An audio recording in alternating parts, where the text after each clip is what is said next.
I was a government-made super agent, built with millions of dollars. But after a failed mission, I fell into the ocean while running for my life. A few kind fishermen saved me, but when I woke up I had no memory. I forgot who I was and where I came from. After 2 weeks at sea, the ship finally reached the shore. One of the men gave me some money. He told me to go to Switzerland, because when they pulled a bullet from my body, they found a small metal capsule inside me. It was just a laser light, but when he pointed it at the wall, something appeared, a bank card number and a bank name. That bank was in Switzerland. It became my only clue to find out who I was. When I found the bank, it was already midnight. No ID, no passport, so I slept on a park bench. Soon, patrol cops came to question me. When they tried to take me in, my body moved on its own.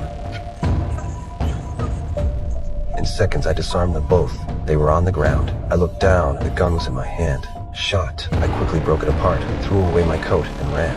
I had no idea how I could fight like that. It wasn't skill. It was instinct. The next morning, I went back to the bank. When I gave them the account number, they led me into an elevator, 10 floors underground. But to open the vault, I needed a palm scan, and somehow, I passed, so the account was mine. They handed me a safe deposit box. Inside were things I'd left there. I found a passport, contact lenses that changed my eye color, and several bank cards. It was my passport. That passport had my name, Jason Bourne, an American living in Paris. But when I lifted the second layer, I froze. There was a gun, cash from different countries, and 6 more passports, all with my photo, but all with different names. My mind went blank. Who am I? I didn't wait to find out. I threw everything into a red bag, except the gun. Something in me hated guns. I rushed out of the bank, but someone was watching me from the corner. He made a call, and the moment I stepped outside, I felt eyes on me again. A few cops were tailing me. I took out my passport and walked straight into the U.S. Embassy. The police stopped outside, but inside I saw cameras everywhere, and too many guards. Something felt wrong.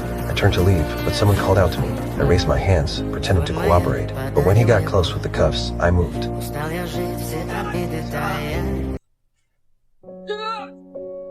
The embassy exploded into chaos. I ran to the second floor, knocked out a guard, took his radio. What I didn't know, the embassy troops were already armed. They were searching every floor. When I heard their orders through the radio, I realized how bad this was. To them, like I was a dangerous target. I ripped the floor mat from the wall looking for the emergency exit. When I got there, the stairs were gone. I had to climb along a shaky rail, trying to reach the next platform. But the rail snapped, my bag fell. I jumped back onto the platform, climbing down as fast as I could. The soldiers were closing in, and I still had no idea who I really was and what happened. Will I escape the chase?